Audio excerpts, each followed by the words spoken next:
अस्सलाम वालेकुम नाज़रीन, मैं वर्षा कैसर और आप देख रहे हैं वॉइस ऑफ पाकिस्तान। नाज़रीन, आज के हमारे मेहमान फतेह नूर साहब। तो नाज़रीन, आप इनका पहले भी इंटरव्यू सुन चुके हैं। आज इनसे कुछ हमारी पर्सनल बातें होंगी, तो चलते हैं आज के हमारे मेहमान की तरफ। अस्सलाम वालेकुम फतेह नूर साहब। वालेकुम सलाम वर्षा। सर, मैंने शुरू में सुना आपने शोबिज़ में आए और फिर वापस चले गए, उसकी क्या वजह बनी? वर्षा, वजह कुछ नहीं बनी, बस कोई काम नहीं मिला अच्छा, तो मैंने कहा चलो अभी कोई बिजनेस करते हैं, कोई अच्छा काम करते हैं, जब स्टैंड हो के तो फिर काम। जी सर, आपने शादी की हुई है या नहीं? पर्सनल लाइफ आपकी कैसी है?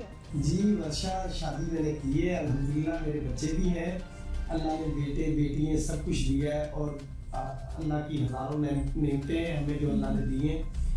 मसला ये है कि बस अल्लाह पाक सबको कामयाबी दे, मैं तो सर, आप अपनी शोबिज़ की दुनिया से कोई ऐसा वाकया जो हैरानकुन हो, वो आपके साथ वाकया पेश आया हो? जी वर्षा, मैं इस इंडस्ट्री में जब आया ना, आज से 20-25 साल पहले, तो मैंने यकीन करें कि इतनी ठोकरें खाई कि काम तो मिलता ही नहीं था बिल्कुल भी। लोगों से मिलना बहुत मुश्किल था। गेट वाला जब जाया करता था ना मुल्तान रोड 9 नंबर वैगन में बैठ के, तो बारी स्टूडियो का जो चौकीदार था ना, वो भी अंदर नहीं घुसने देता था, उसको भी 150 देना तो अंदर जाना। अब तो बहुत सी आसानियां पैदा हो गई हैं। अब तो वर्षा कोई भी मेहनत करता है, कोई भी आगे आता है, उसको काम मिल जाता है। पहले बड़े बड़े अच्छे एक्टर भी वहाँ पे ना, ये जो जितने भी बड़े बड़े स्टार है ना, इस टाइम रैम्बो, जान रैम्बो, मैंने जब इनकी कहानियां सुनी वहाँ पे आके कि इसने इतना अर्सा यहाँ पे काम किया, ऐसे किया, होटल में काम किया, फिर जाके इनको अल्लाह ने कामयाबी दी, तो मैं फिर वहाँ से ना थोड़ी सी मायूसी तो हुई, लेकिन मैंने ये सोच लिया कि वर्षा मैं किसी दिन कुछ बनूंगा, फिर इंशाल्लाह मैं आके अपनी खुद मूवी बनाऊंगा। आज मैंने ये मूवी दीवाना पर अपनी खुद बनाई।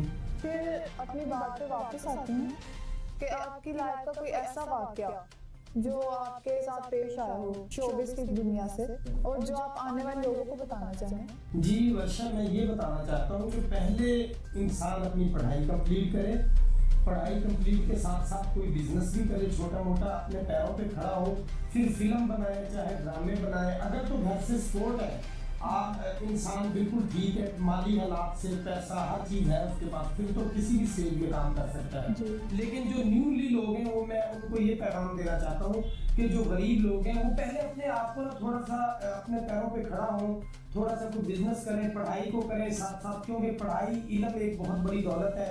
और जब इंसान कुछ करके कुछ बनता है, तो फिर उसको कहीं पे भी काम करने में कोई मुश्किलात पेश नहीं आती। जी, थैंक यू सो मच फतेह साहब हमारे शो पे आने के लिए, और आपका बहुत बहुत शुक्रिया। और नाज़रीन, आप लोगों का बहुत शुक्रिया, आप लोगों ने हमारी वीडियो भी देखी। और आप अगर हमारे चैनल पे न्यू हैं तो हमारे चैनल को सब्सक्राइब जरूर कर दें, और अगर ये वीडियो आपको पसंद आई है तो इसको लाइक करें और अपने दोस्तों तक शेयर करें। इन अल्फाज के साथ वर्षा को इजाजत दें। मिलते हैं एक नई वीडियो के साथ, एक नए टॉपिक के साथ। तब तक के लिए अल्लाह हाफिज।